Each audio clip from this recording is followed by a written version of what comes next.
Welcome to Show Me Something Wrong, where each episode one of us chooses a movie to watch that the other hasn't seen. The movie is often obscure, usually odd, and always wrong. I'm Dave. And I'm Guy, and I've chosen the movie, and it is The Family That Eats Soil. What?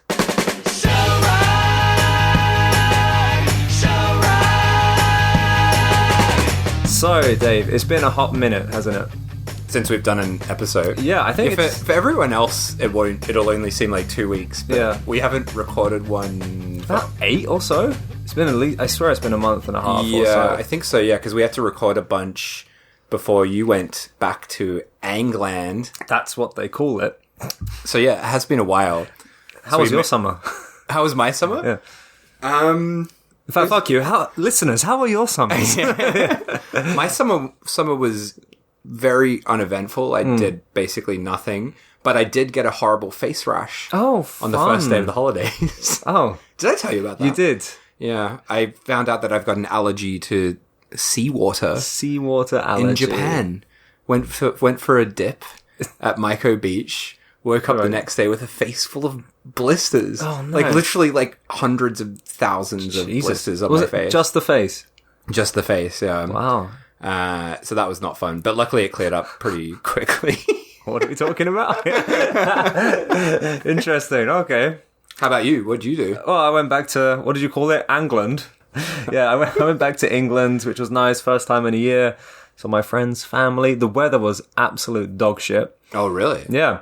I thought like I'd be escaping the insane Japanese summers. For reference as to what those are like, watch my new film, The Sound of Summer, or I talk about the. Well, you talk about it like in the film. It's you. It's just a one-man It's just film about how much I hate the summers here. Hello, I'm Guy. I just want to tell you about the summer in Japan. my weather channel. I thought I'd get away from this fucking horrible weather. And the summers in England are usually nice. So the perfect time to go back. It fucking rained the first 3 weeks I was there. Was it cold? Yeah. Normally the summers in England, like down south where I'm from, are like 25, 26. It's just like a real nice temperature. And there were days where it was fucking 12 degrees. Really? It's like winter. What the and like hell? rainy. I was like, what the hell's going on? In the last week I got some nice weather, but yeah, it was a bit of a dud summer, to be honest. Well, you missed this has been the fucking most disgusting Japanese summer I've ever experienced. Oh, really? Like, the weeks that you were away were... I just, like, could not believe how hot it was outside. It's gotten a little bit better lately, but yeah, it was fucked. And we had a typhoon. Yeah. That was like the one day that I had plans to do stuff was the typhoon day, which were a washout. Oh, dear. I watched a lot of great movies over the summer. Yeah. I decided to watch exclusively Japanese summer films. And watch some great stuff. Have you ever heard of the film Typhoon Club? Yes. By the guy that did Sailor Suit and... Yeah. And the only reason I have is because Third Window have just released it. That's right, yeah. Alongside another film that we love. What film? Oh, right. Oh, shh. We're going to bleep that. Yeah. I'll bleep that because we want to keep that a secret. Going to wait till episode 50 for that Fucking hell. All right. It's a while away. Oh, But yeah, Typhoon Club. Sorry, I don't want to spend too long on this, on the Family That Eats Soil episode. But I thought it was going to be this really fun, like, coming-of-age kind of film because the poster's like a bunch of teens having a good old time in their undies. Oh. But it's fucking bleak. Oh, really? The point in the movie, there's like this extended scene with a guy trying to sexually assault a girl, and it goes for ages, and I'm like, this isn't fun coming of age film. But it's a great film. A frolic around in the wind in your undies kind of film. There was frolicking in it though. In puddles, not in any pool of water is good enough for me. I actually, whilst I was back at my place, pulled out a load of old DVDs and decided to just redo all the Cat 3s that I had there. Oh, nice. And reason being is because I had bought a like 4K restoration Blu-ray of Ebola Syndrome. Oh, yeah. And is that 88? 88, films? yeah. And also, The Untold Story had just come out as well in England.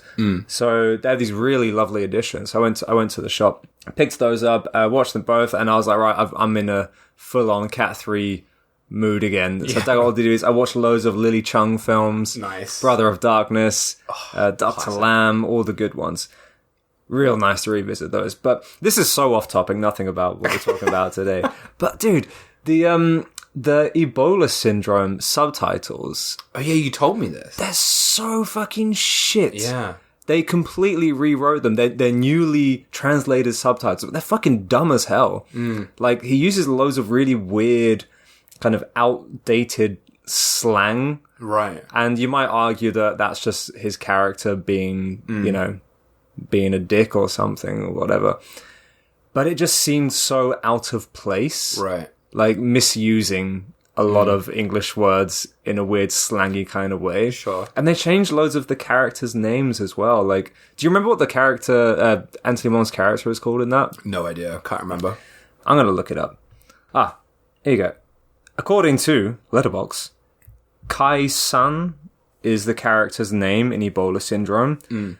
In the newly translated subtitles of this fucking fantastic, beautiful Blu-ray, his name is Chicken. What? His name is fucking Chicken. Does his name translate to chicken? Well, that's what I thought. You know, like, when names get translated, like, as in, like, the kanji has meanings and whatnot. Right. Yeah, and it seemed like they just, like, auto-translated his name.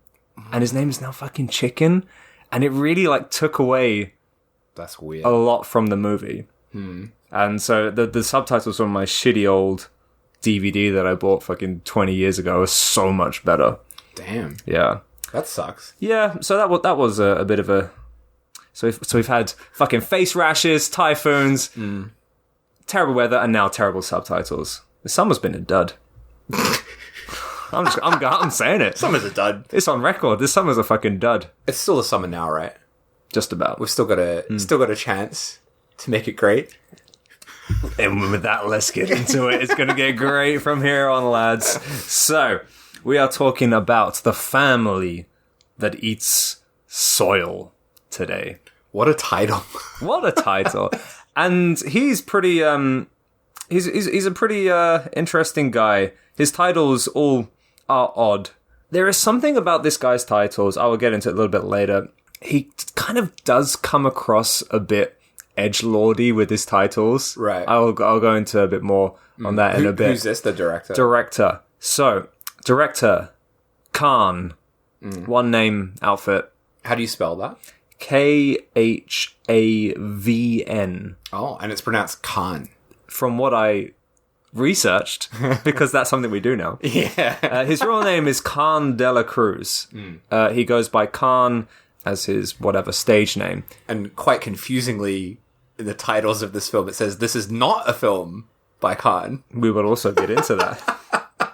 Very confusing. Khan, he's a man of many trades. He's not just a movie director. He's a poet, a singer, a songwriter, a musician, and of course, a filmmaker. He is been called the father of digital filmmaking in the Philippines. So, yes, this is a movie from the Philippines. A first for our little podcast. And not the kind of film that you would, or at least I would associate with the Philippines. When I think of the Philippines, I think of really out of control action films. Sure, yeah. Kind of strange horror and stuff like that.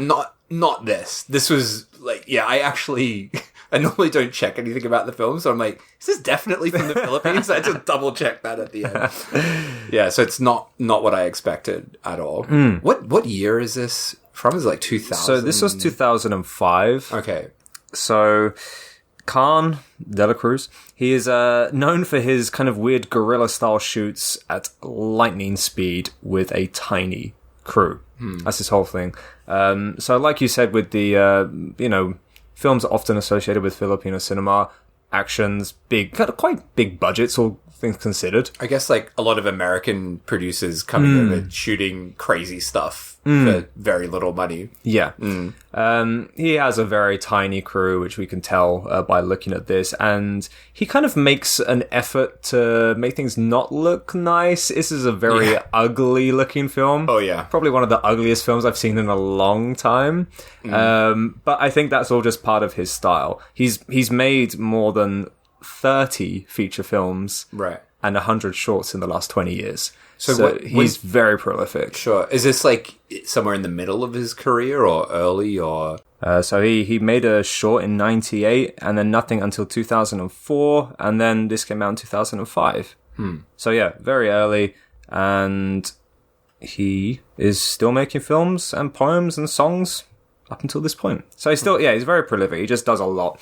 And his whole kind of like, his whole thing is the longer it takes to make a film, the more expensive it is to make. So he keeps everything short, very quick. He usually uses first takes, and he embraces any mistakes that get made during the scene. And so that all just becomes part of the feeling of the movie, which you can totally get from the atmosphere of this film. This is, an extremely cheap looking film. It's kind of like static cameras in a garishly lit room. I was gonna say it's cheap, but like it has a definite style to it, which I really liked. And as you said, that lighting is so garish. Is like the perfect garish is the only word, really. You couldn't use any other word to describe that lighting. But it's funny because, I mean, that is so something that needs to be mentioned for this film. But going into some of his later films, and well, not only his later films, but other films throughout various eras of his filmography, some of them look very nice. And one of the biggest films that he's done is, you might actually know it, it's called Ruined Heart, Another Love Story Between a Criminal and a Whore. That's the full title. That's the full title. A fucking big title. Yeah. I don't think I know that. And that is starring our mate Tadanobu Asano. Old mate Kakihara from Ichi the Killer. Mate, during the summer, sorry to spin you off on a tangent, I watched The Taste of Tea, which I thought was a summer movie, but it's not. Have you? So you watched two Japanese films that you thought were summer films, but were not. Well, Typhoon Club was a summer movie. It just wasn't a nice one. But have you seen The Taste of Tea? Yeah. Fuck, it's great. It's such a good film. And I didn't know, if you looked at the poster, you'd be like, oh, it's some gentle, like, lovely little, it's nuts. It's completely fucking absurd and crazy. But old mate, what's his name? Tadanobu Asano. Yeah, he's in it, and when watching him in that like early 2000s era, he is the most hunkiest of all. Like, I cannot think of another actor that is cooler. And he's a dude. Yeah, like he's so hot. He's a hot man. He's a hot man. There's some steam coming out. He's so fucking cool, isn't he? Oh yeah. Like I totally forgot about that era of him. Like what does he do now? Is he still a cool hunk now? I've not seen anything that he's done recently. Yeah, he just his performance style as well. He's so effortlessly laid back. Yeah, but he's great as well. Like I love how he does like these big productions and then a load of indie stuff as well. So this film, is it a Filipino film? Yeah. Okay, and is it like a low budget? Oh yeah, and it's still a very much like kind of very roughly shot, like in the almost slums of the Philippines.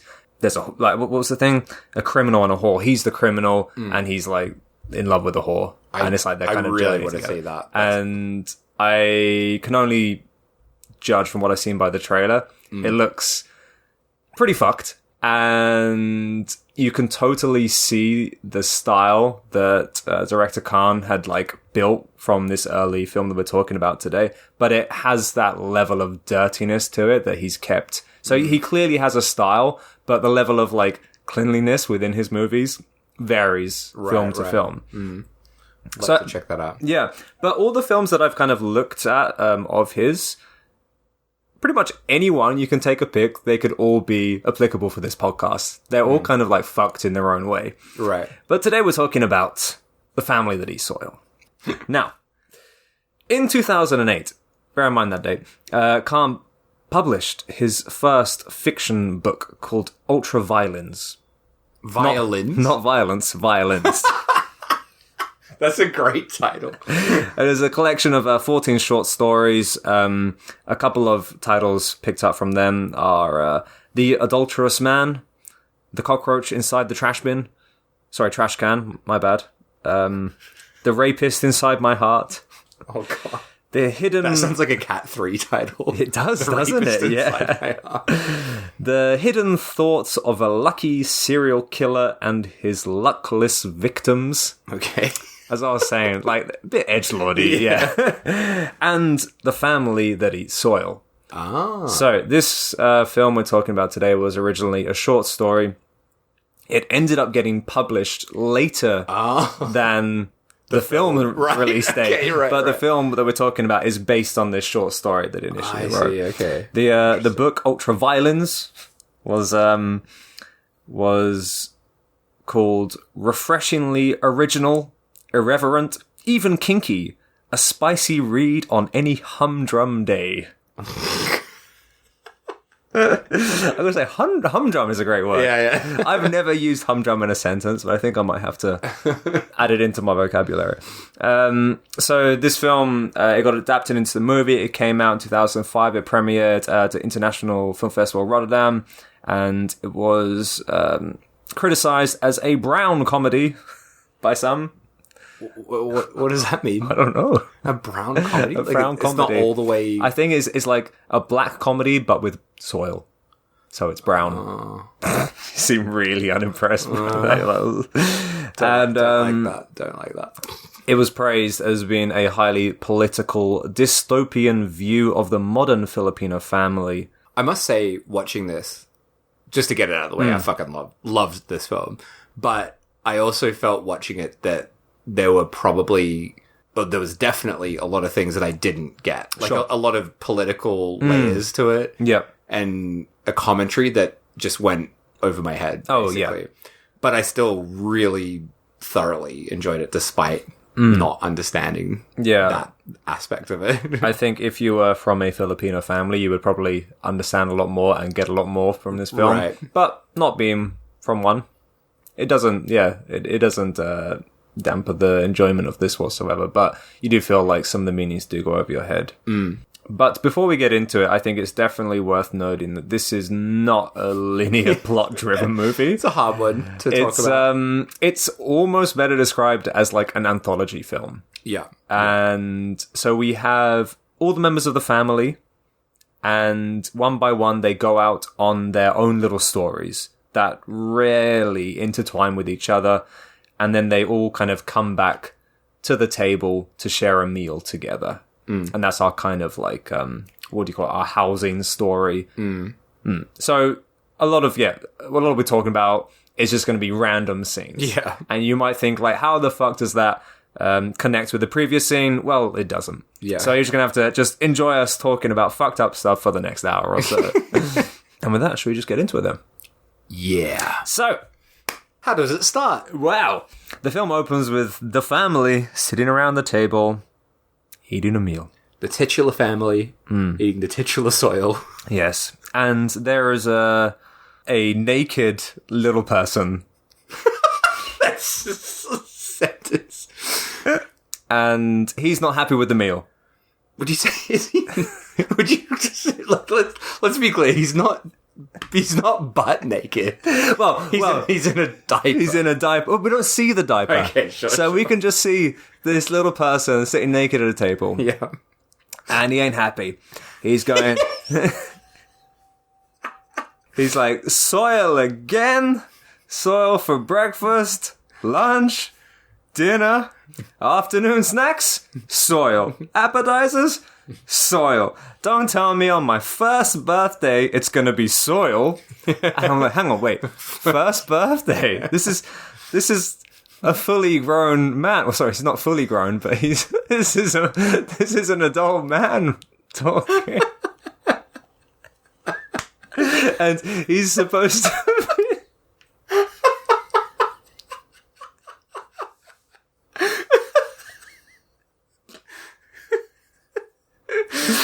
He's supposed to be the baby. Yeah. Isn't his name? He's only ever referred to as baby. He's baby, yeah. In the film. So the mum says, "Calm down, baby. I promise it won't be soil." So the baby's like, "Then what? You want to know how to cook soil?" And the dad gives the baby a big slap for being rude to his mother. Then the dad slaps the mum for no reason. Yeah. Tells her to go answer the phone. What an opening. What an but then we get the title. And as you said, just before the title, just as you said before, the lighting, like instantly it's like, whoa, shit. So just the aesthetic of this film, digitally shot, and that kind of, 2005 digital look. It's not, it's a very particular grim. look, right? Very grim. And yeah, just this fucked lighting, just blue lighting. So intense, but immediately when it started, I was like, "Oh, what is this? This is fucking nuts." Definitely leaves an impact, doesn't it? Yeah. Oh god! And talking about fucked, those opening titles of this film. Oh, I'll leave you to talk about the opening titles. I mean, fucking hell! I don't know how much detail we want to go into in these titles, but it's just this absolutely fucked claymation, kind of like if. Like a really demented little kid had been given some clay and some ketchup and a Transformer toy and got asked to make an animated title sequence. But what is it? It's basically essentially like a man and a woman it begins with, right? It comes so it's all just like clay and they form to make two people, don't they? But it's not good claymation. Let's make that clear. It's probably better than what I could do. Yeah. Better than what I could do, but it's not professional looking claymation. So the clay comes together to form two people. Yeah, it is very just like Backstreet. Yeah. Backstreet claymation. Hey, I'm looking to get some claymation. You go down a dark alleyway. It's like a guy with a trench coat. He opens it up. He's got a few DVDs of some Backstreet claymation. And then I think they're like, are they fucking? Yeah, they start with the fucking, but it's awful. It's really graphic. It is. It's like got little clay dick. Yeah, but, or like in the sense of like, if we're talking about the ratio of the woman's body to the clay dick, it's not little. And then some dude comes along, and he's got a sword, and he cuts the guy's arm off. Yeah. Takes out his cock, starts fucking the clay doll, but it's like a real like bloody mess. Yeah, it's really gross. It is for as cheap and as childish as it is, it's really gross to look at. It's claymation, but it made me feel quite sick. Yeah, and then it kind of builds from there, like an American, like a GI comes along, and he's got a massive cock. Yeah, and he's fucking her and starts like ripping her holes up. Yeah, and it's all like a big bloody mess. And then he gets his head chopped off, right? The GI, maybe. And then a Transformer. So yeah, the Transformer toy appears. Optimus Prime. That was Optimus Prime, yeah. I think so. And he chops the head off the GI and then starts... This is fucked. I don't even want to say this, but like he gets involved with the horrible raping of this claymation What's figure. his dick? But his dick is a gun. He's just got a gun dick. And but then like when he puts the gun in, the body claymation body starts like splitting apart. Yeah. And I know like it is just shitty claymation, but it is very upsetting. It is. I think it's all the gross ketchup-y blood in there. Yeah. It adds a real gross level of realness to it. And it feels like, I said, like, imagining like some sicko kid had made it. It feels like you're watching something that you shouldn't be seeing. Sure. Like, oh, what's going on? Really? And what a bold way to open your film. Like, to be like, oh, here you go. This is what this film is. Yeah. And it has nothing that I could see to do with anything. That's kind of the whole thing about this film. Nothing really makes sense. There's no point to anything. Yeah. But even still, like, watching this, I'm like, there must it felt like there was something that I must have been missing in some way. Do you know what I mean? I mean, there is a history with Americans in the Philippines, so I mean, I'm sure you can read into that. The Americans, the Transformer coming over. I'm not quite sure about Optimus Prime. I don't know where he comes into play. And then, like you said before, we get the words on the screen. This is not a film by Khavn. Not a film by Khavn. So that's his trademark. That comes on all of his. That's his very edgelordy. I know, right? Yeah. You should start doing that with your films. This is not a film by a guy. And everyone's like, oh, okay. The fuck made Guess we won't get you to do a commentary on the Blu-ray. Available from Unearthed Films. Add it to your summer movie list. Yeah, that's a summer movie. You could watch that. Oh, you should watch it. Already seen it enough times, mate. Seen it 20 times. You're busy watching non-summer movies. Yeah. Taste of tea. So, post-credit sequence, we have a title card, Breakfast. So, in our first soil meal of the film. And this is where we're introduced to the son, the adult son, who is always very complimentary of his mother's cooking. And for some reason, wears swimming goggles. Yeah. Not quite sure about the reason to that. Not sure. Yeah, I don't think it ever comes up. No one mentions it. So he's at the dinner table wearing some kind of like goggles. We don't know why. And just like scoffing down his mum's cooking. Yeah. He's like, your cooking's the greatest, mum. You're the best. Fucking love your soil. Yeah. Cut to him vomiting violently into the toilet. Garishly lit again, but green this time. Just horrible looking toilet. I loved that cut. Was very funny. Like he's like, "Oh, this is great." Then boom, vomiting. Yeah. I also love like as he's vomiting, the father character walks in and he's just like, "Yeah, she knows." Yeah, she knows. She knows. And he's got a rifle, hasn't he? Yeah. So he's always just like, you know, I could never say anything negative to her after all. She gave me life. I have to just be a good son. So they're always like it seems like they're trying to just protect her feelings all the time. But the dad waiting for him with a rifle. She knows. Yeah. And so he crawls over to her. She's weeping in the corner. She's just crying. He's like, I'm so sorry, mum. She fucking throws a glass bottle at him, which smashes on his head. So we kind of think he's a nice boy, always trying to be nice to his mum, just eat all his food. But then we cut to his story away from the dinner table. Yeah. This was a scene that I've having watched this twice for the pod, I don't really understand what this is supposed to be, but it's suddenly black and white. Yeah. And he is with...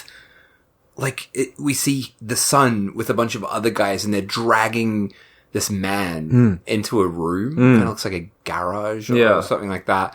And they're beating him up and they're calling him, and I quote, this is from the film, it's not me saying this, they're calling him yellow scum, Chinese yellow scum. Yeah. And a lot of like racial slurs as they're beating this guy up. But this was another point where I'm like, this is something I must not understand about the Philippines, I guess. Yeah, it's all these like Filipino guys just beating the shit out of this Chinese guy to go back to our own fucking country. We don't want you selling your Xiaolongbao over here or something. And it is a very, very violent, racist, aggressive attack on this man. They've got his head locked in a vice, and he's kind of like bound and gagged, and they're just beating the shit out of him, smashing him with a hammer. They take out a blowtorch, and they're kind of just like, they're torturing him, and they're all laughing. It's a really, really horrible scene. Yeah. Going from that like good boy to this, it was such a massive jump. It was horrible. Yeah, it was a really upsetting scene. It's not like a lot of things in this film, even like violent parts, are kind of cartoonish, but this scene is not at all. It's just brutal and very like like a shocking change in tone. Yeah, we get a lot of those. Yeah. Then back at the dinner table, I love this part so Dad much. is like, give me the fish sauce. So fish sauce, common ingredient in Filipino cooking. I love he's like, I need the fish sauce, but like just no one reacts right. No one brings it over. Yeah. And we get this amazing sequence of him getting into his car, going to a river, it's implied that we don't see him get in the river, but then he's like coming out and he's got like a tiny fish. Yeah. Holding this tiny fish, comes home, mashes it up with a mortar and pestle. I guess this probably is a time to mention a warning for animal violence. Yeah, you seem to pick a lot of films with animal violence. I mean, it's not, but this is not like a film like Red Spells or something. No. Is just, there's just a couple of scenes here and there. Yeah. But you kind of like, it's almost the same level as, you remember that Korean film Kim Ki-duk directed called The Isle? No. I think there's some stuff like, there's like a fish that gets killed, there's some fish hooks in them or something. It's kind of, it's relatively harmless in the level of animal cruelty on the like, grand scale of things. Yeah, you know? it's no Red Spell. Or, it's not that bad. No. Yeah. But, he does mash up a fish in a mortar and pestle. And makes his own fish sauce. I do love, like, just the way the film goes on that tangent. Yeah. Is so great. Like, the way it's cut together. It's like, got no fish sauce. Bang, in the car. Bang, at the river. Bang, here's a tiny fish. Bang, smashing it up with a mortar and pestle. Yeah. There we go, got my fish sauce. And he comes in, sits back down. Carries on with his soil eating. Also, visually, the dad, quite an interesting looking character. He looks like that game show host, the black guy. What's his name? Yeah, fucking hell, he does too. I know who you mean. The Family Feud. Yeah. So, Steve Harvey. Yes. How could we forget Steve Harvey? But yeah, that is so perfect. Yeah, he looks Filipino Steve Harvey. So he's like completely bald, got this big mustache, and he's quite like a lumbering kind of guy as well, as big lumbering dude. Yeah, I did like that fish sauce making scene. It's just so ridiculous. Whoever thought to write that into a movie? Well, Khavn. But hang on, wait. But this not a movie. But it's not a movie by Khavn. So who the fuck is it by? Who made this? Steve Harvey. Imagine if Steve Harvey directed this. Like, there's this weird blip in his career where he went to the Philippines and made a weird. What were you doing in 2005? Panicking. I don't want to talk about this. But the dad's story doesn't end there. He goes back to his little mortar and pestle and starts concocting some kind of brew. Gathering flowers and things and mashing it all up. Then we see him in a hospital. So he's in the hospital. He goes to the children's ward. He kind of just like lets himself in. Yeah. It's like, wait, hang on. Why is he here? Yeah. It's very out of nowhere. It is. And he walks in and there's 4 kids in bed, hooked up to IVs, asleep. And he kind of just goes around to each of the children, goes up to their IVs and injects whatever weird concoction he made at home into their drip. And then we cut to an animation. Not a claymation animation like last time, but a kind of, what would you call it? It's almost like a flash. Yeah. Flash animation. It feels very like Newgrounds. Circa 99, 2000. Oh, yeah. Oh, those are the days. Yeah. We have like the bodies, and it looks like the bodies are being kind of infected by some green liquid that spreads through their body, and then out of all their orifices, greenery starts to sprout. So we're like, right, not quite sure what's going on here, but don't worry, because the doctor's here now. Yeah. And the doctor is a cool fucking dude wearing sunglasses in the ward. I love this spiky hair. Yeah. It looks straight out of like some kind of like Matrix fan movie or something. I really enjoyed, like, so the doctor, he's with a nurse, and they enter the ward, and I think it's the nurse who's like, oh, what's that smell? Yeah. And he's no. Oh yeah. No. She said, what smells good? Yeah. So she's like, what smells good? And he's like, my dick. My dick. And she says, can I smell it? Yeah. Can I smell it? Oh, so she starts blowing the doctor. So they are surrounded by children. Yeah, it's pretty in the child's ward. It's really fucked. And the nurse has just asked the doctor, can she smell his dick? So she starts blowing him, and we get this crazy, like, slurping blowjob noise that gets made into, like, a song. As it's, like, the beat is going over this weird sex scene. The doctor starts fucking the nurse. He's got her, like, doggy-style bent over something. And then, after this quite long sex scene, she kind of turns her head to one of the beds where the children are sleeping.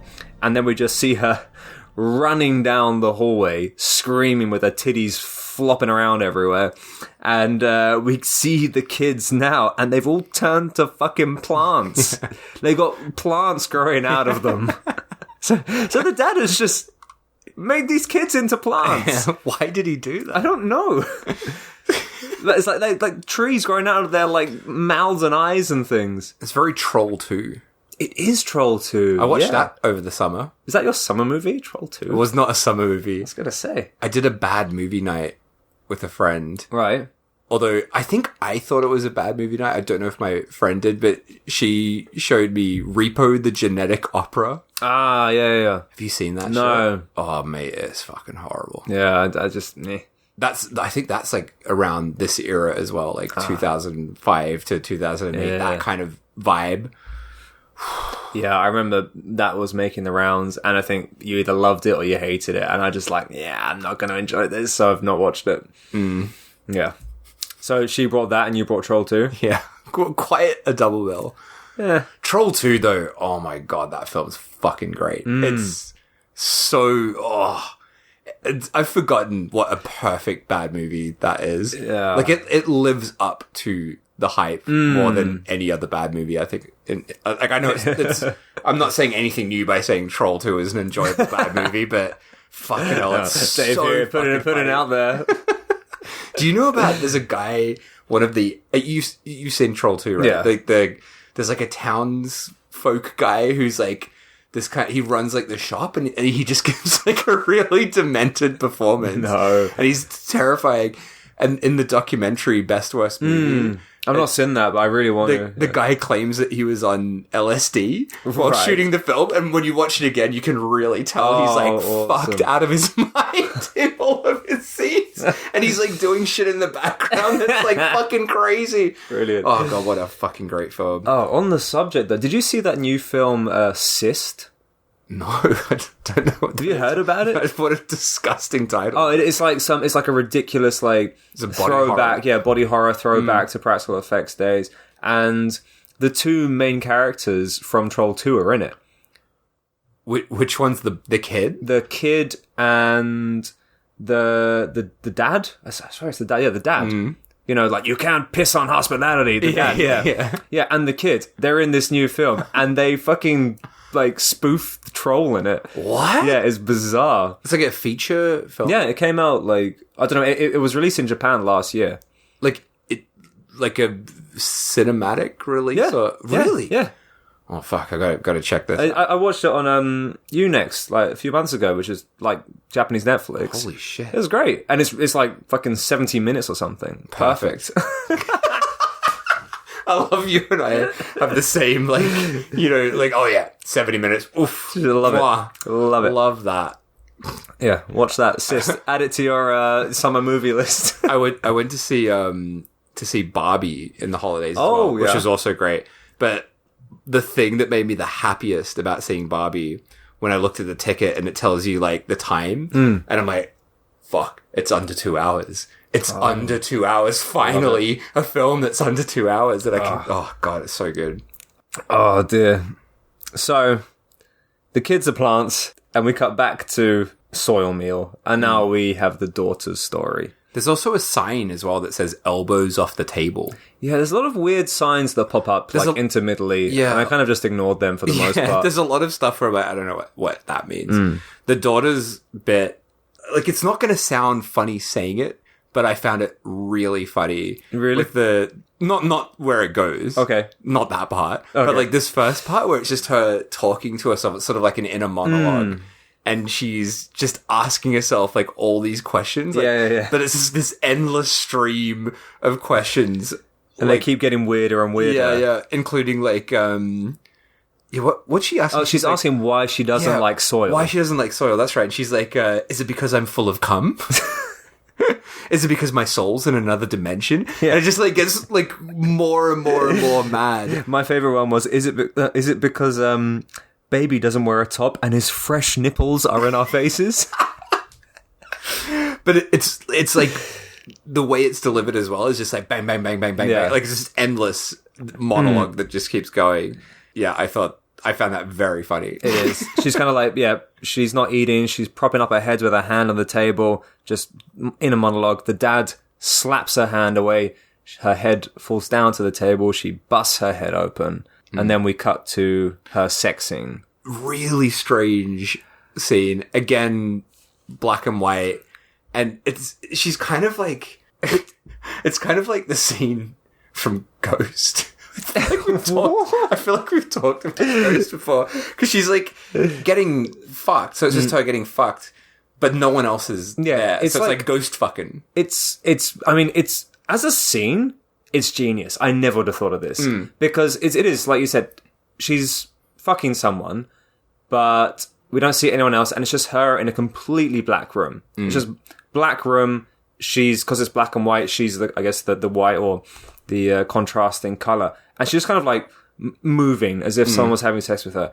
And it's her kind of, her voice, her reaction, her talking to her partner. And it starts off like playful and fun, but again, it just gets weirder and darker until it gets really disturbing. Yeah. It's really... It's quite an oddly powerful. It's so simple, but it's just really affecting. And when we say like you don't see the person, it's like you're literally like seeing her butt, right? Like so she's in full frame. Yeah, it's not just like you're seeing close-ups or anything. Like it's like as you say, full in the scene. And there's this there's no one there. Like So she starts off like this is great, it's great, and then she's like, please stop. Yeah, have a conscience. Like, what are you doing? Like, it gets really dark. Don't you have a sister? Please get me out of here. Yeah. And I'm just like, oh no, what am I watching? It's awful.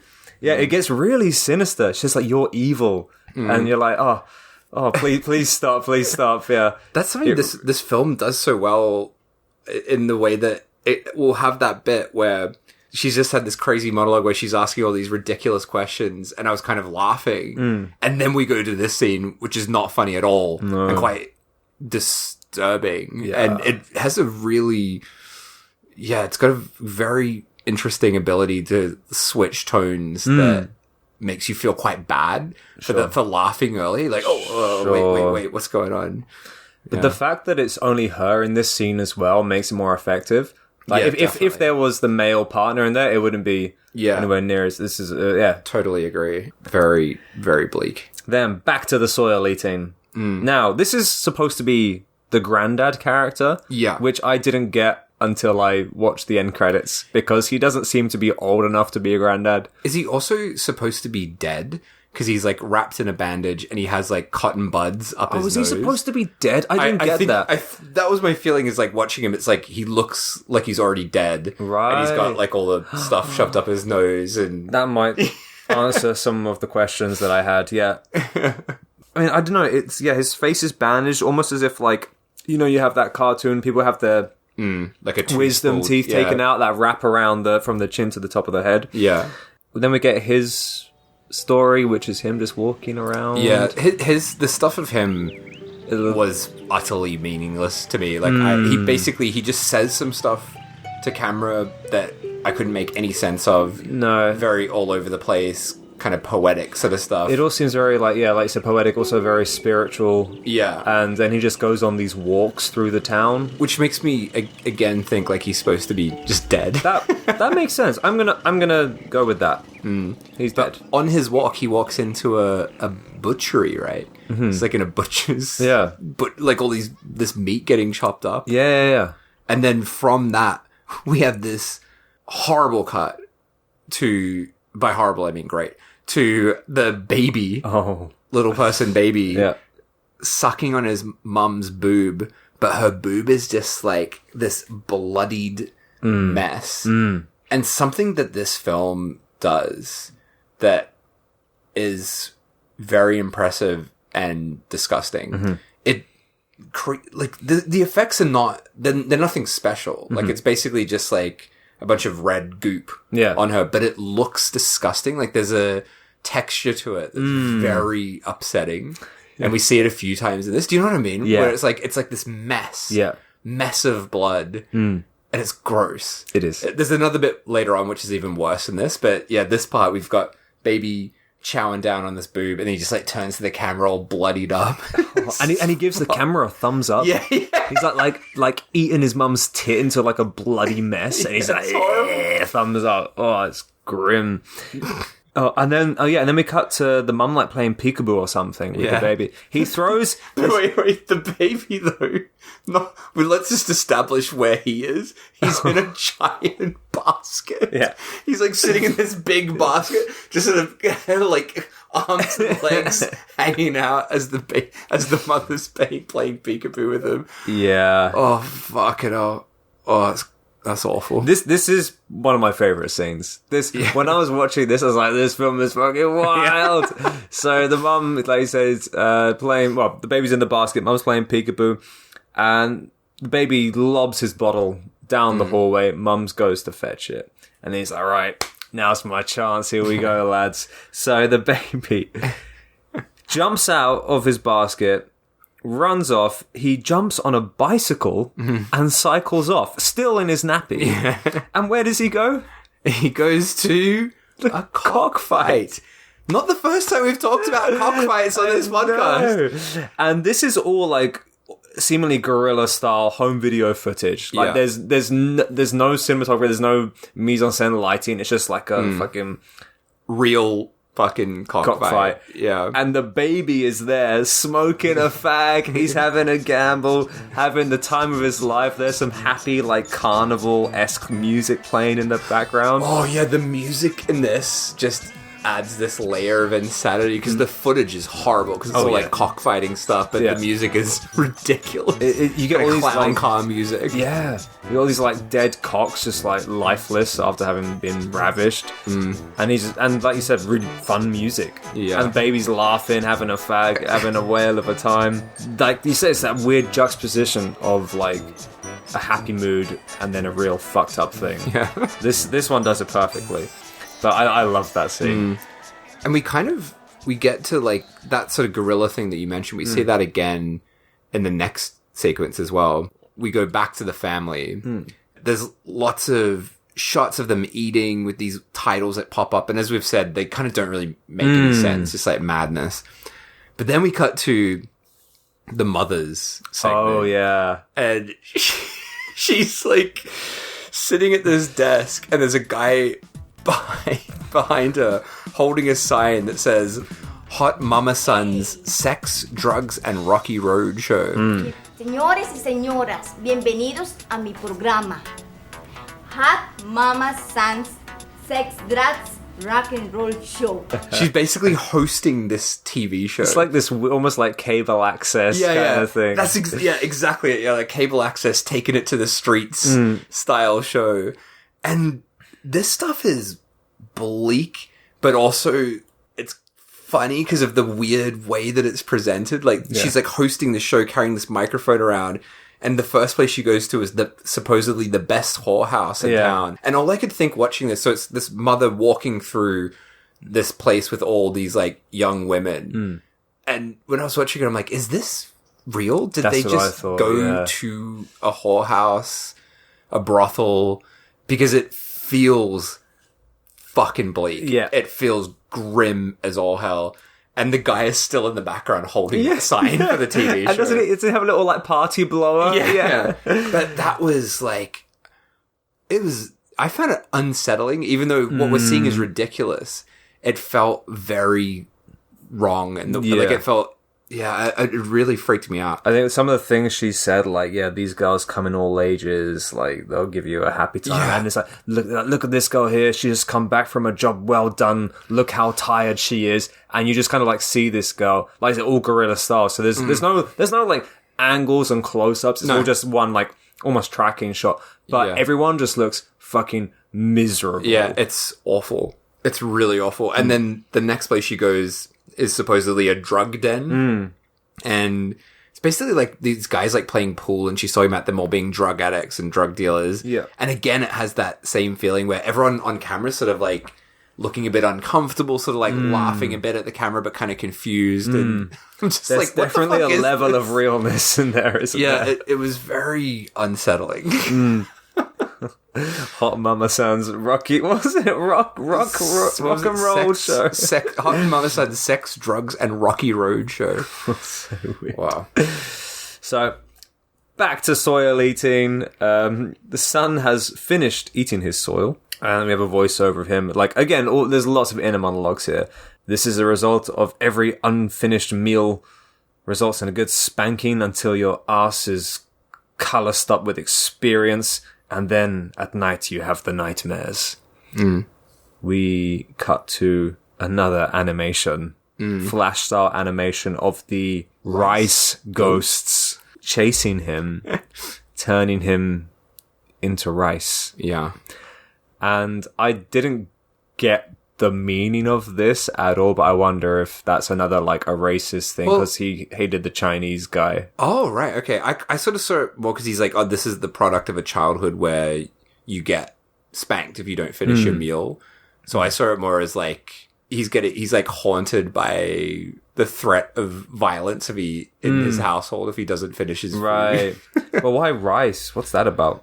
Don't know. I'm not sure. Rice monsters chasing him, and they change him into a rice ghost. I didn't get it. There's a lot of things I could say I didn't get it about this film.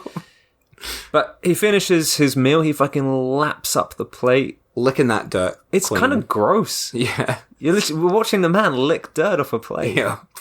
Oh.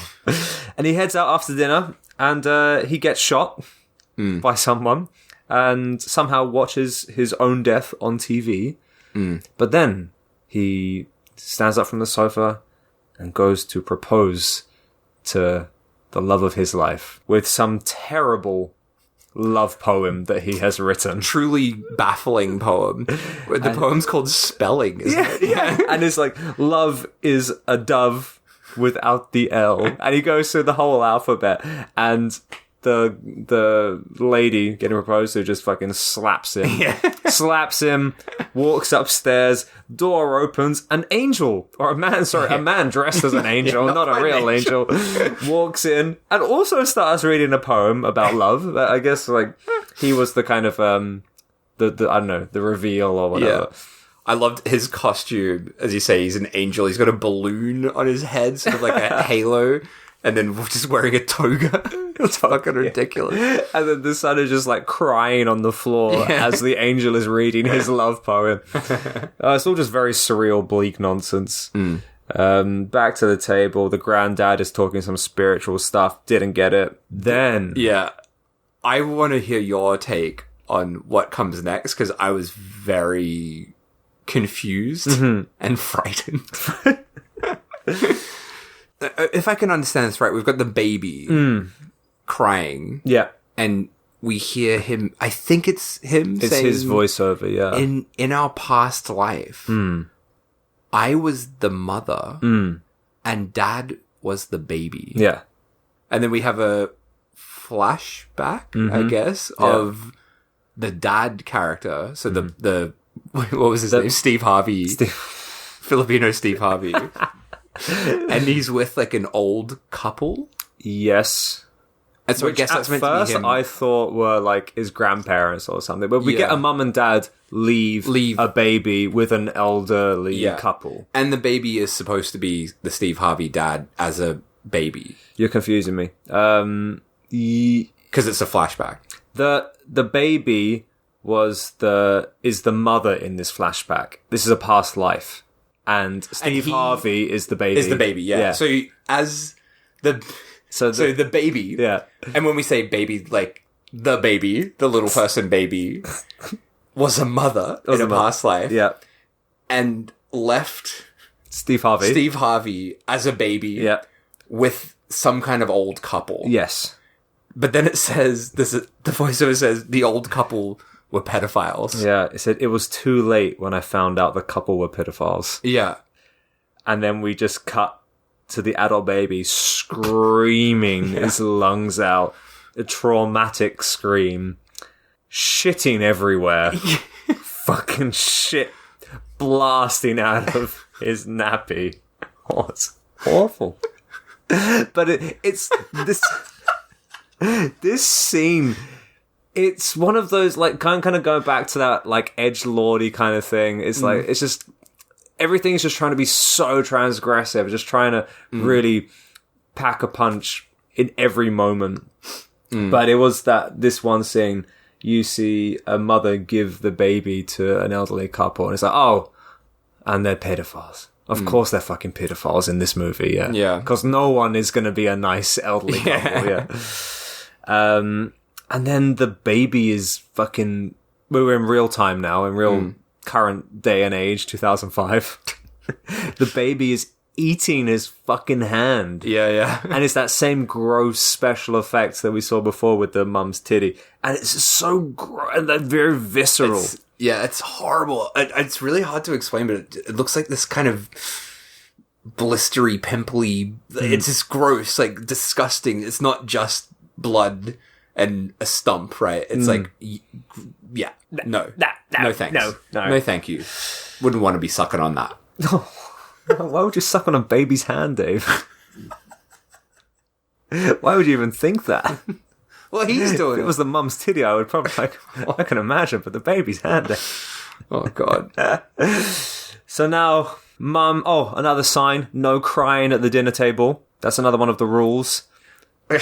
Yeah, we get this stupid comedy sequence after seeing that of the mother crying at the dinner table. We just had fucking pedophilia in this movie. Yeah. And now this ridiculous comedy sequence. Yeah, she's like crying while they're eating, and everyone like leaves one by one, but they're sort of giving her their food. Yeah. As they leave one by one, and the baby even drags off the granddad. Yeah. So they're like all putting the food on the mother's plate as she's crying, and then when they're all gone, she just laughs. She's like, and eats it, but it has like really dumb sound effects. That's so stupid. Oh, God. So the next scene, mum is having her fortune read. And the fortune teller tells mum that the husband is having an affair. Yeah. Where we get a scene of Filipino Steve Harvey. Yeah. Fucking a prostitute in the bed. Again, horrible, garish greens everywhere. It's like the most ugliest filter on top of everything. And the mum kind of reveals herself from behind the curtain. Yeah. She kind of just walks out from behind the curtains. Steve Harvey wraps up the prostitute, sends her on her way, and the mum is crying some kind of porridge-like substance. You're looking at me like you have no idea what I'm talking crying? about. Some kind of... It looks like she has some fucking weird porridgey stuff like all over her face. I feel like I must have missed that part. I think you did. Yeah. And then she is at a table making a voodoo doll. And it's a really long shot. Goes for fucking ages. It's like one static shot, isn't it? Yeah. And then, like, at one point the shot pans across to the father who's now lying in the bed. Yeah.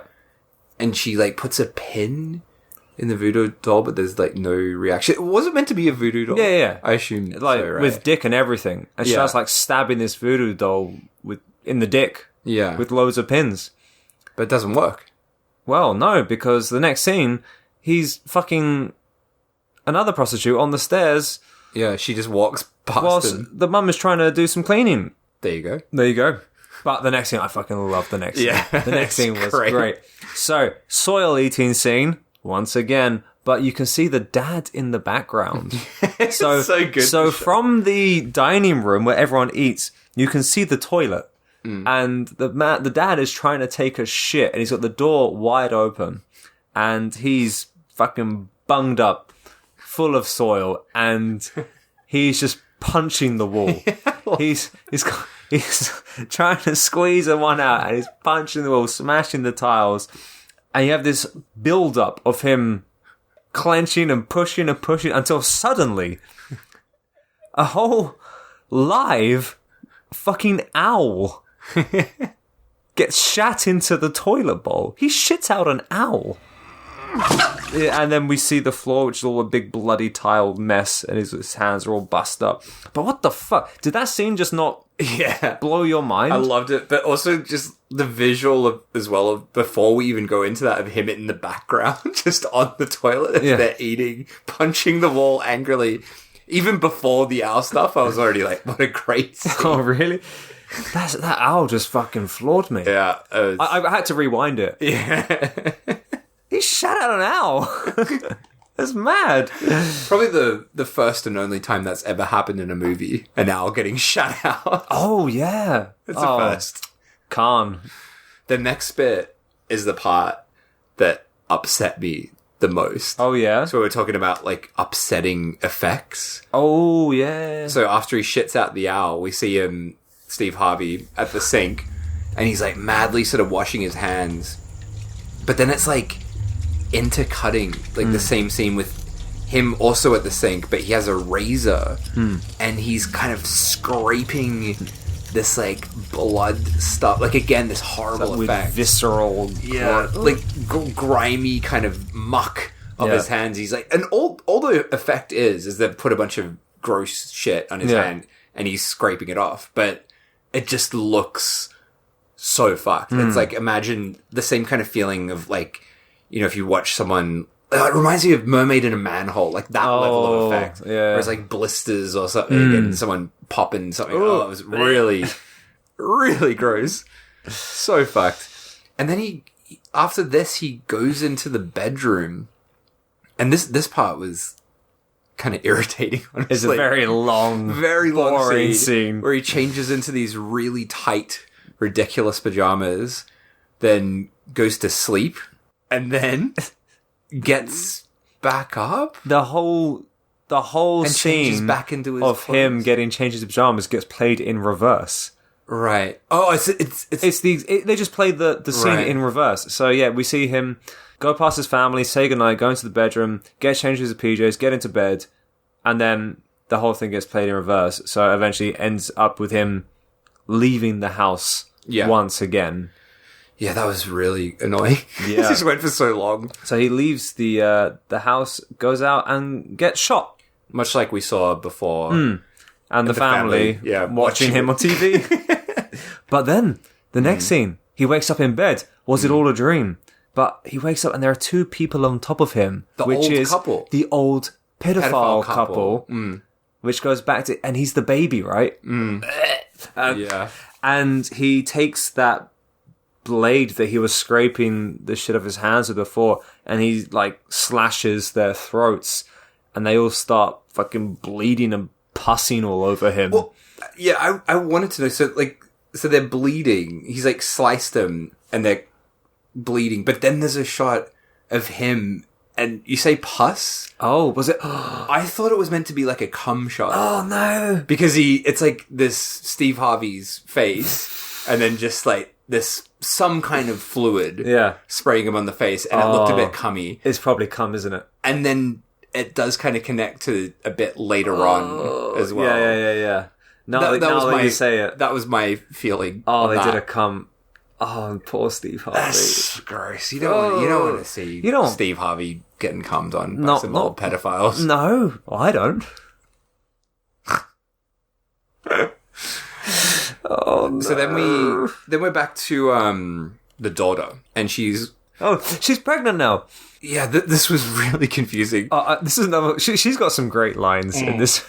Yeah, but this again, it's one of those scenes where it's funny, but then not, and then funny, and then not, back and forth. But she's like pregnant, talking about being pregnant and who the dad could be. And she starts talking about her dad and her brother having sex with her. Oh, yeah. Or God having sex with her. That's it. She's like, God is the father. I'm the Virgin Mary carrying the second coming of Christ.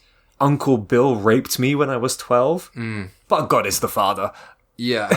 They can cut to her like fucking some random dude. Yeah, she's like against a wall. This guy strips off, goes for her, and then back to her, and she lifts up her shirt and the pregnant belly is gone. Yeah. And she's unsure if she was ever pregnant. Yeah. Oh, she says the greatest line. What did she say? Did God steal it while I was fucking Brad Pitt? I'm sure so many celebrities would be mortified by the name mentions in this film. Then there's a couple of like silly scenes with random messages like we've spoken about before with nonsense things we don't get. And then we get a very, very long sequence.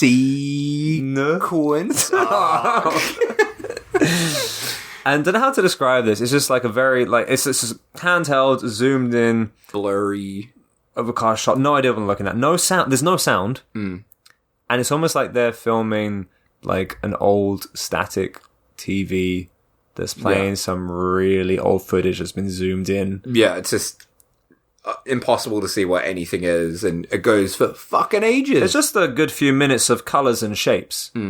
And aesthetically, it was very nice to look at. It's also quite a nice break from the madness. Yeah. It's like, I can take a rest now. And you won't agree with me on this, I'm sure, but it kind of reminded me of some Sato stuff.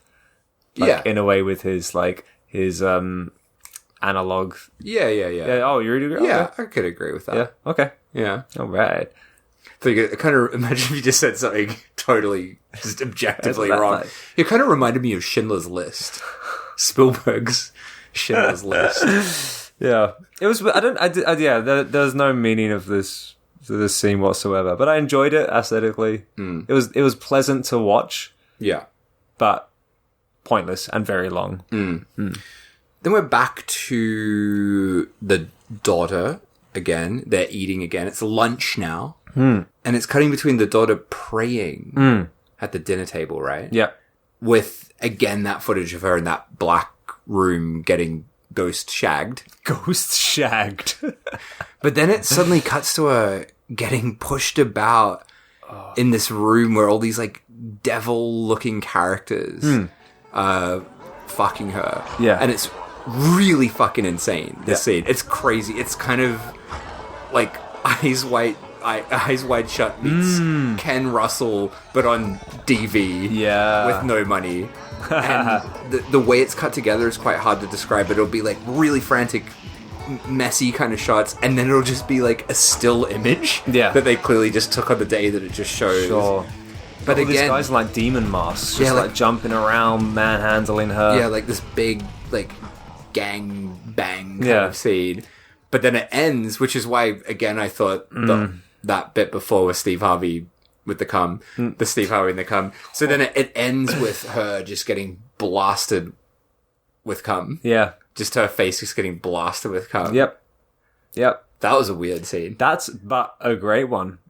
It was fucking wild. It's almost like, really like just unnerving the whole lot. It was very frantic. Just these weird shots of dudes jerking off in devil masks. Yeah. And when I say, I mean, they're like legit. There's legit. Yes, graphic cum shots in here. Yeah. This isn't like squirt gun cum shots. This is legit cum shots. Like, this is a podcast, so you can't see it visually, but you hit your hand like, there are legitimate cum shots in this. By fucking devils. Yeah. This is after she said the Hail Mary. And now she's getting cummed on by Satan. Yeah. She ain't going to heaven. I mean, we might get to it later, but I'd imagine this film would really shock people in the Philippines, being such a religious, very, very Christian country. Saying that, yeah. So I heard, because he is the godfather of digital cinema in the Philippines, he actually gets invited to universities and schools to do talks. And I heard someone was talking, saying that he actually showed this at their school, at their film school, which was a Christian or a religious film school, and the staff just fucking freaked out, as you can totally imagine. Yeah.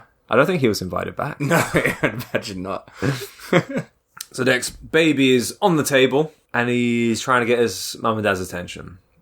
Mother and Papa look, I'm going to dive headfirst onto the marble floor. Mum and Dad don't give a fuck. They're busy doing something else. Baby does a nosedive onto the marble floor, cracks his head open, blood everywhere. No one cares. Yeah. Back to the cockfights. This scene was horrible. Oh my god. And yeah, it's just so gross.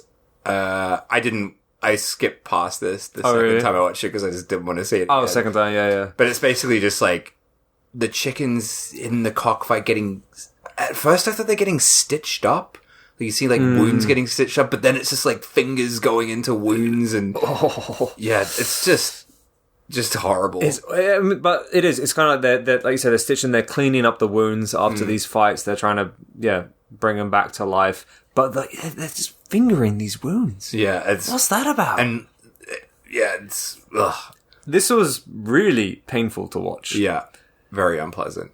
And almost, I mean, I feel like Red Spells is like the standard of how bad movies are in our podcast now. It's either worse or not as bad as. But I felt like this was worse in a way. Yeah, it's not as bad. It's not as like the pigs and stuff like that. No, remember that chicken scene in Red Spells where he eats the guts out of the live chicken? It's a different kind of bad, I think. Because in Red Spell, it's just like disgusting because it's a man just ripping a chicken, just throw it out for real.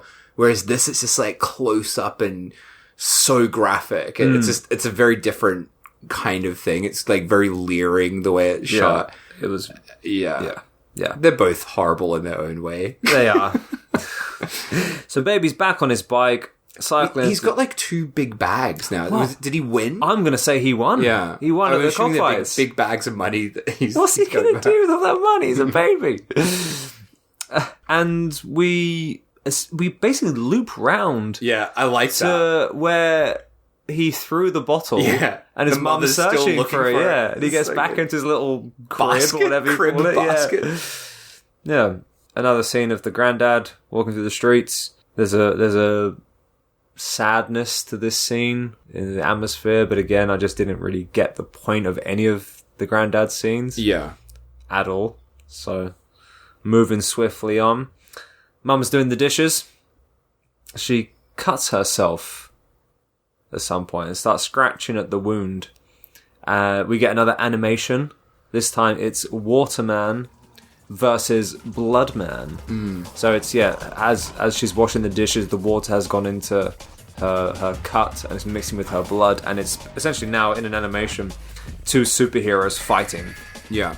Again, very Newgrounds looking stuff. Kind of fun to watch, yeah. But, Yeah. sorry. In a 2005 kind of way, yeah. Yeah.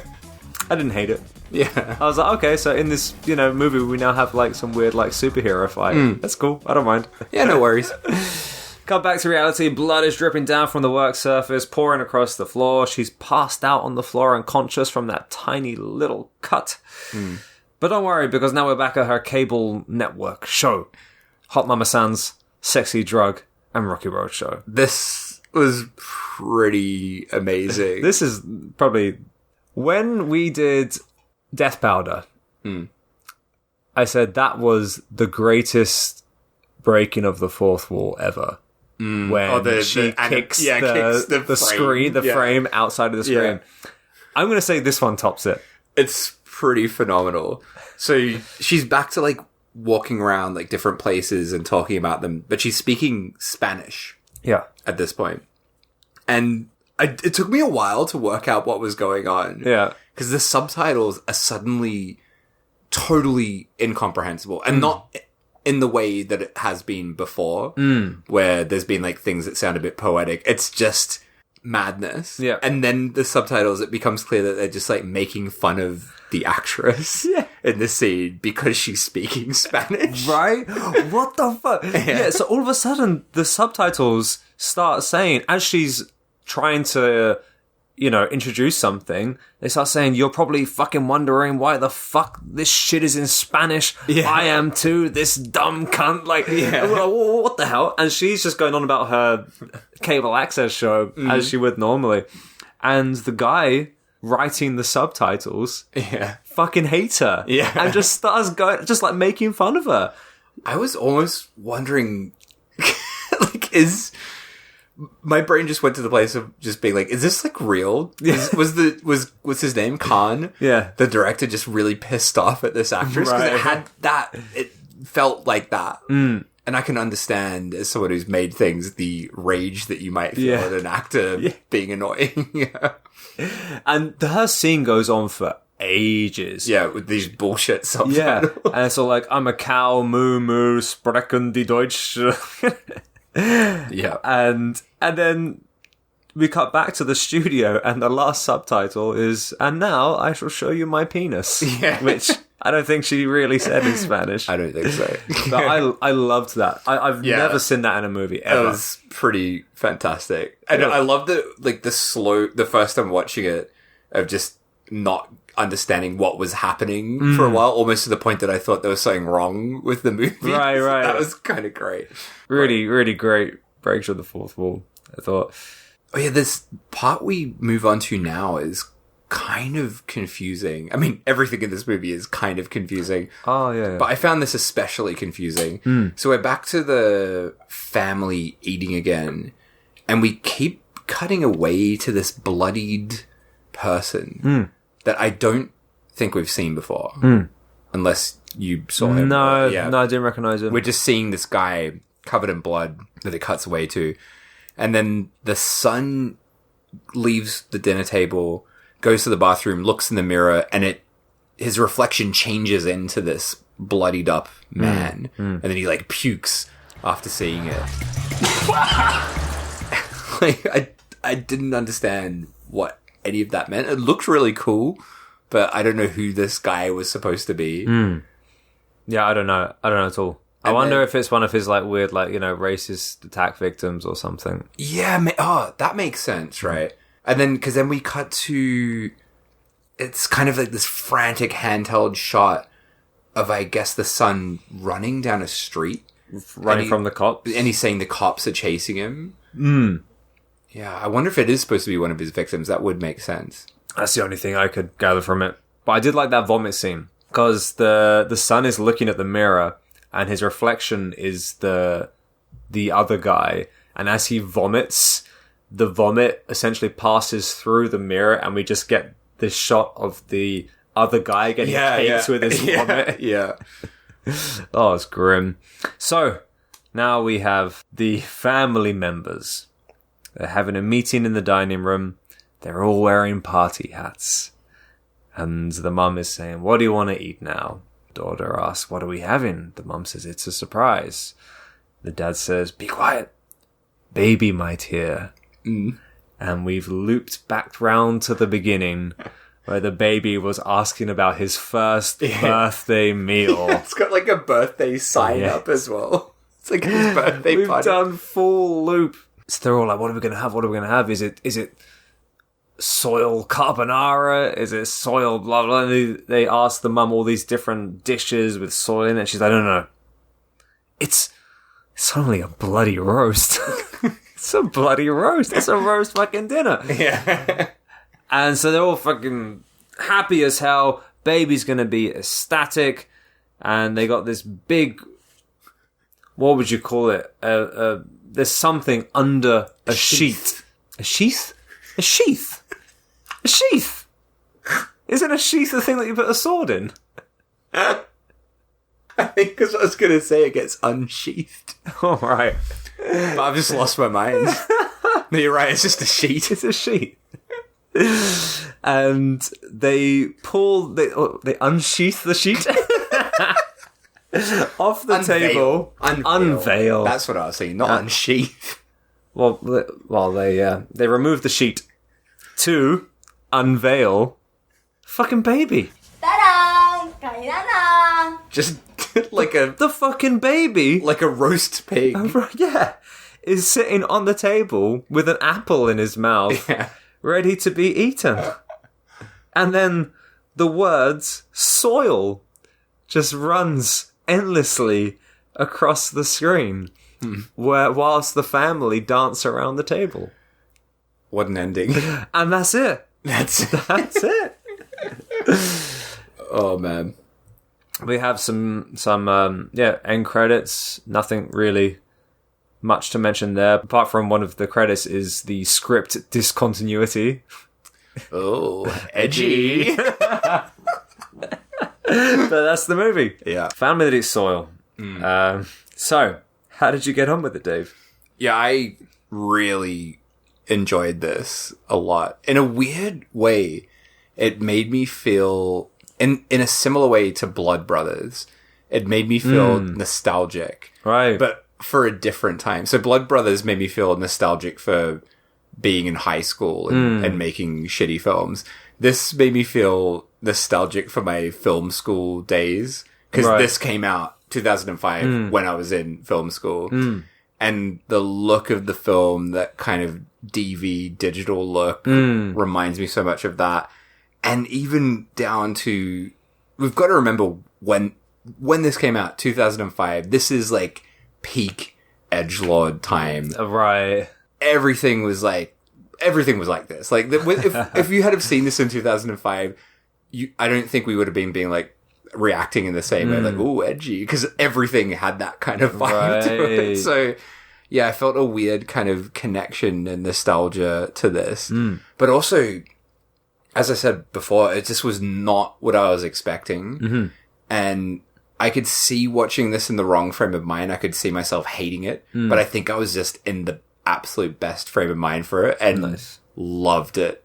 I'm glad. There's shitty, irritating things about it for sure, but overall, it was just such an interesting, weird experience. I really thoroughly enjoyed this a lot. I'm glad. Yeah, I've not seen a film like this in this kind of style and vein for a very long time. And yeah, I think I'm with you in that sense. It has that almost sense of nostalgia to it. And that weird, like, just the cheapness of this. And it's a different kind of cheapness to something that, like, shot on video or even shot digital, like anything like indie, like American horror or splatter, or you got the German cheap shot on video splatter stuff. This has a very different feel to it. Definitely. And I don't know how to describe it, but it was, even though like nothing in this makes sense, and as we said before, it's very edgelordy, every scene was so enjoyable, and every scene is so quick. And even the scenes that aren't fun, like the gross chicken stuff, they kind of come and go very quickly. And the whole film feels like almost like a roller coaster ride, where you have the real dark, fucked up stuff and the really light-hearted comedic stuff. And even so, and this is only like a 70-something minute movie, but it flies by. And it was just really fun viewing. Really fun viewing. I also think, like you're saying, it feels very different to American stuff and German stuff. I also think, like, watching this, it feels, despite the edgelord stuff, like, it feels like it's made by someone who really knew what he wanted to make as well. And like we've said a few times, I feel like there's a lot of stuff in here that goes over our heads because we're not from the Philippines, and I'd love to get that perspective on it as well, because I feel like there's a lot more to this film that we can't unpack as a couple of white chumps in their 30s. I'm definitely curious to see some more of his films. The reason I know about this film, film is relatively new to me as well. So I've been approached by an Italian distribution company to release Sound of Summer, and I was looking through their catalog and they had this up there. Oh, is that Spasmo? No, it's Amoeba. Anyways, I was looking through their catalog, and they had this, as well as I think they had some other films of his up on there. And I was like, The Family That He Sought, that sounds interesting. For me, knowing about this is a real recent thing, but it's absolutely perfect pod material. And I'm really, really curious to see some of his other films, especially that Tadanobu Asano one. Yeah, I'm definitely keen to watch more of his stuff. And like, even if you don't want to get that DVD, you can get this on Vimeo as well. You can hire it or buy it directly, I guess, directly from him. Maybe. Yeah. Oh, so, yes, you can, yeah. So yeah, pretty easy to find, which is nice, because a lot of films we talk about on here are not so easy to find. Yeah, I forgot. We need to say where we find these films. Yeah. You can find on Vimeo or Amoeba Films. There you go. Buy the DVD. The Amoeba Films DVD has a making of, which I'm very curious to see. That would be great to check out. Yeah, I might. Yeah, I might buy that. Might buy that. I'm keen to watch this again. Yeah. So, wrongometer. So, how wrong the film is, how fucked up it is, how much it shouldn't exist. Oh, can you go first? I feel like I haven't processed the wrongometer yet. You may not agree with me on this one, but I'm going for a big fat 10. Why are you going for a 10? Because this was fucking wrong. What was right about this film? Explain more. Wow. I feel like I should have to re-explain the plot. What have we got? This film is sometimes a comedy, sometimes a child pedophilia induced trauma movie, sometimes a animal cruelty mishmash fish paste making movie. Yeah. Sometimes a weird sex scene where demons come on a sexual assault victim, I guess would be the way to portray the daughter. Sometimes a racist attack movie with the son. And then the weird fucking video aesthetics, what do you call that, montage of just nothing but textures on the screen. Sure. I respect your 10, but I'm going to decline a 10 on this one. It's not a double 10 for me, this film. I'm going to go for a 7. I agree with all the things you said, but for me, this is in the same similar category to something like Limbo, which we've covered before, where it is kind of an art film, and it is a lot of the things that make this wrong and crazy very, very deliberate. Yeah. So I don't know. I can't go for a 10 on this, but 7 is still pretty high. That's not bad. And you've got to give something a 7 if it has a demon cum shot scene. So yeah, there's a lot of really demented, upsetting things in this that definitely gain it at least a 7. But I'm totally aware of the deliberateness of this film, but even so, this just fucking... And a man shits an owl. He shits out an owl, for fuck's sake. I mean, if this isn't a fucking high rank, I don't know what is. This is fucking wild. Yeah. So there you have it. Family That Eats Soil by Khavn. Starring Steve Harvey and an owl.